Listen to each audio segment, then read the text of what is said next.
In 1989, the judge who sentenced Matthew Makowski to life in prison said Makowski should never receive a pardon or a commutation for his life sentence. Well, the governor just granted clemency for this convicted murderer, and the victim's family members are saying they were never told that Makowski was even being considered for release.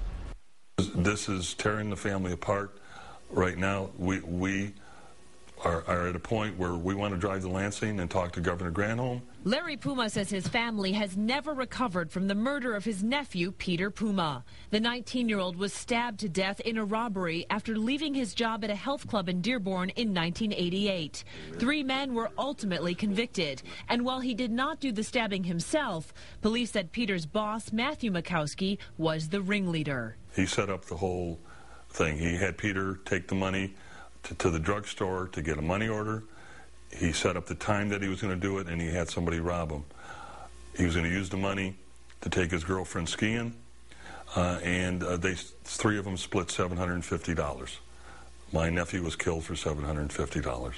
On Wednesday, Governor Granholm followed the recommendation of the parole board and commuted Makowski's sentence, which means he could be paroled within weeks. The Wayne County prosecutor strongly opposed the commutation, saying it should not be granted because Makowski was the mastermind behind the crime and was the main cause of the death of the victim.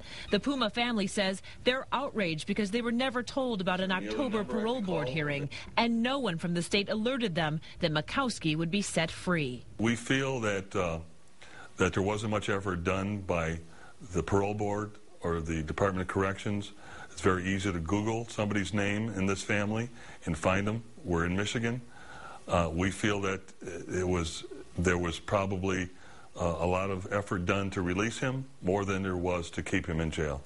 We feel that it was swept under the carpet and that there was a lot of money that might have been used to get him paroled. The governor's spokeswoman released this statement to us. It says, quote, while the Department of Corrections has indicated that requirements of the Crime Victims' Rights Act were satisfied in processing the application and conducting the public hearing, we are attempting to determine if and why any victim family members were not notified. The Puma family maintains they were not told, and they're even more upset now because no one from the governor's office has returned their phone calls. Joanne?